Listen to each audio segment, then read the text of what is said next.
Hai guys, terima kasih sudah klik video ini. Tadi malam gue main catur lawan pecatur top dunia wanita, Faisali Rames Babu. Buat kalian yang belum tahu, Faisali Rames Babu baru aja memenangkan FIDE Kandidat 2026 di kategori wanita. Jadi Faisali Rames Babu akan menantang juara dunia wanita saat ini, Joen Jun, dalam perebutan gelar juara dunia nanti guys.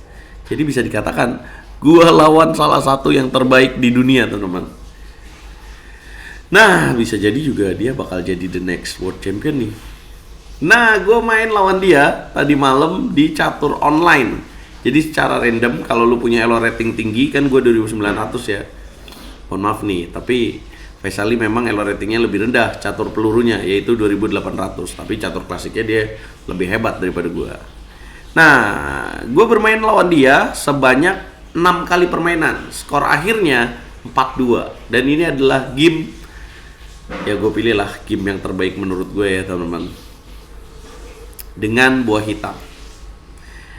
Nonton sampai habis, jangan lupa dibantu channel ini terus berkembang, jangan di skip iklannya, jangan lupa kasih hype untuk video ini. Faisali Rames Babu adalah kakak dari Pragnananda ya teman-teman. Memulai dengan langkah E4, gelarnya aja udah Grandmaster nih, Grandmaster Putra teman-teman. Jadi dia udah menyentuh 2500. E4 C6, putih kuda C3, hitam D5, gue pakai karokan, putih kuda F3, variasi 2 kuda. Kemudian gue main kuda F6, kemudian dia dorong pion E5, gue masuk terus kuda E4. Disclaimer aja nih ya teman-teman ya, kalau catur peluru itu memang ya ada hokinya, tapi juga kalau di level tinggi kayak gini, maaf ya, izin nih, ini bukan sekedar cepat teman-teman, tapi ada kalkulasinya juga. Kuda E4 ada tekniknya juga. D3 dimainkan, jadi harusnya kuda E2, D3. Dan kemudian gue melakukan pertukaran kuda, dimakan lagi, dan kemudian gue gajah ke petak game 4. Ya langsung ngepin dong, menyerang. Putih H3, gue makan kuda, Faisali balas dengan makan pakai queen, gue jalan E6, mencegah E6 dan untuk mengeluarkan bishop. Dia mainin langkah D4 dengan tujuan mengeluarkan bishop, gue mainin langkah queen A5, salah, ini harusnya A6 dulu, tapi tujuan gue mau counter double pawnnya. Kemudian dia main bishop D2, gue mainin langkah C5. Ya Faisali harusnya di sini C4 ya, tapi dia mainin langkah gajah ke petak D3. Ya mau ngaktifin perwiranya dan menyerang. Gua langsung mainin langkah C4, mengancam bishopnya. Bishopnya mundur ke petak E2. Gua mainin langkah pengembangan perwira kuda C6, dia mengamankan raja. Gua keluarin bishop ke petak E7. Ya melewatkan taktik, harusnya di sini gajahnya lebih jauh keluarnya ke petak A3, tapi takut ya, bishop E7 aja. Kemudian dia di sini mainin benteng F ke petak D1 ya, karena mencegah kuda makan D4 ya.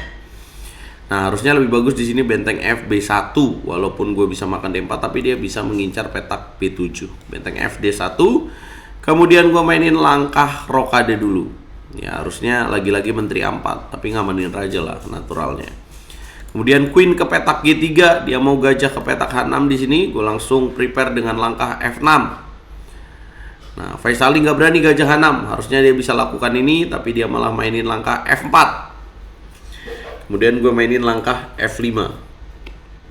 Harusnya ada yang lebih bagus, ya menteri ke petak A4. Nah, berapa sih akurasi di game ini? Nanti gue jelasin ya teman-teman. F5 gue mainin, jadi ya kalau main 1 menitan jangan disamain sama engine lah, engine kan pasti akurat ya. Raja H1 dimainin. Ya tujuan dia mau mainin benteng ke petak sini dan dobrak lewat game 4. Gue mainin langkah menteri ke petak A4, ancam pion. Kemudian putih menjawab dengan langkah benteng C1 jaga lagi. Gue manuver kuda D8. Kemudian menteri ke petak H2, blunder. Gue mainin langkah grid move gajah 3, yaitu langkah yang paling tepat. Dia mainin langkah game 4. Ya Faisali di sini nggak mau ngasih pionnya ya, karena kalau ngasih pionnya berbahaya. Gue makan lagi, dan kemudian gue kuda C6. Kemudian Faisali menteri G3, gue mainin manuver kuda E7, persiapan pertukaran kuda. Kemudian apabila makan F5 ya, gue makan lagi dengan kuda. Kemudian gue mainin langkah benteng F7, kemudian dia gajah E1, dan kemudian gue benteng C8. Tujuannya apa? Mau melibatkan benteng yang pasif tadi teman-teman. Kemudian dia di sini mainin langkah gajah H4, ancem dong. Kemudian gajah mundur lagi. Kemudian gue naikin benteng ke petak C6, kemudian menteri D2, gue mulai manuver benteng, kemudian dia benteng ke petak E1, gue masuk benteng B2, kemudian gajah D1, menteri ke petak A2. Jadi gue bikin pertahanan yang solid ya kan, karena tadi dia coba dan berhasil, dia coba dobrak lewat sayap raja, kemudian dia mainin langkah makan F5, gue makan, dan kemudian dia gajah H2. Dia masih nggak bisa main ini ya karena ada benteng C2. Apa yang harus gue lakukan berikutnya? Ya udah, gue angon meri aja nih, angon bebek, gue mau promosi nih. Menteri G2 gue dorong terus, H4, kalau dimakan hati-hati ya, checkmate. Gue mainin langkah benteng mundur, jaga dulu. Kemudian H5, gue mundur, dan kemudian dia menteri H3, ancam pion, kuda F5, kemudian dia menteri G4, gue di sini sacrifice rook, brilliant move. Dia makan, gue makan lagi dong. Ya, kemudian menteri G5. Kadang kalau kita main jangan takut rugi ya, apalagi lawannya udah bahaya dan kita juga udah menang kok.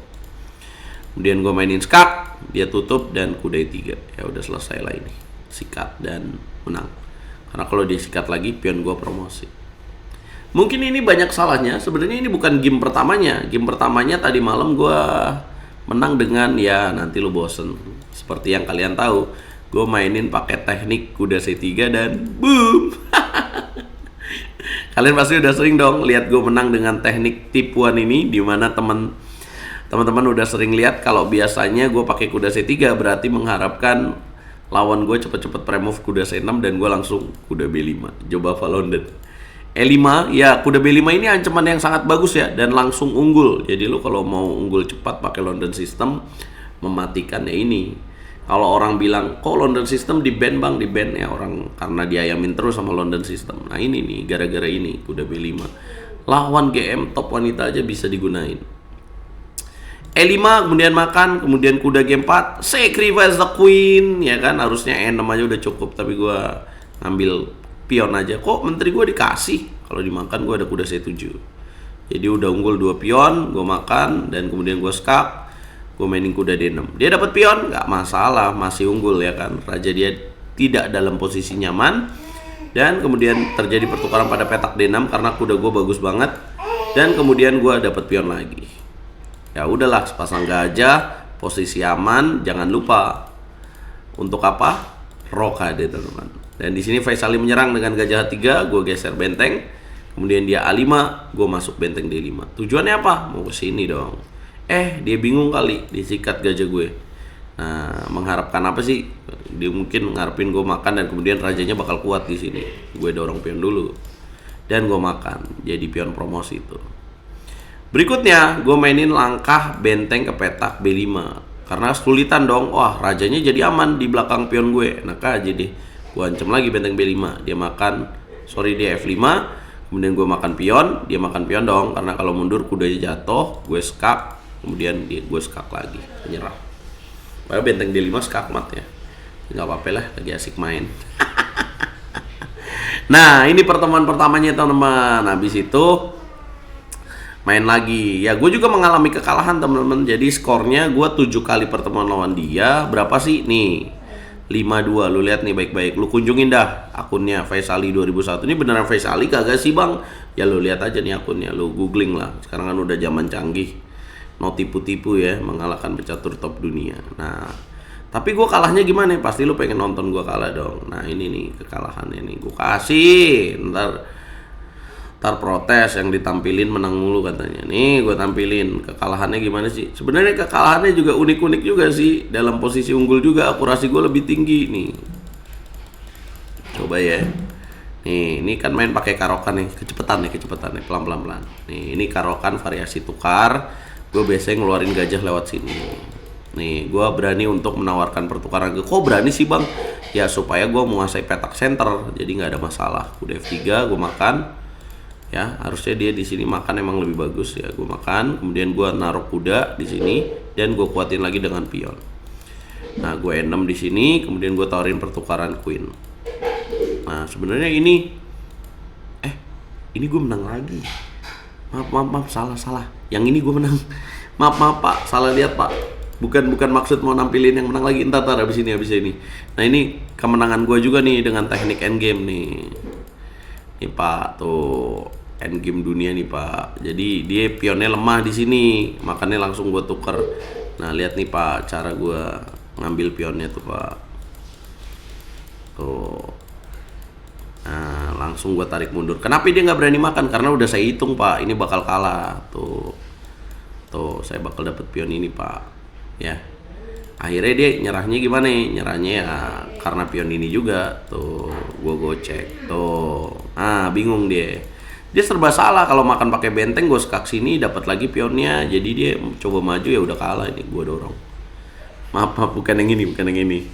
Yang ini pak. Nah, yang mana ya? Yang dia menang sama gue. Nah ini pak, gue blunder parah nih, kena skakmat gue nih pak. Nih sebenarnya juga gue dapat satu brilian coy. No, gue menang harusnya ini. Cuma ya 1 menitan yang tadi saya bilang pak, kalau ada hokinya doang. Jadi jangan bilang kalau saya hoki ya, 7 kali main 5-2 masih dibilang hoki sih. Keterlaluan ente kalau gitu. Kadang-kadang ente ya 5 blunder ya, harusnya gue makan D5 nih di sini. Aduh, emang ragu-ragu gue, ragu-ragu Icuk. Harusnya abis itu makan sini. Aduh, saya 7 jatuh. Tapi gue juga bisa dikatakan main langkah unik juga sih di sini. Langkah uniknya gini, ketika dia B6 gue sacrifice terus.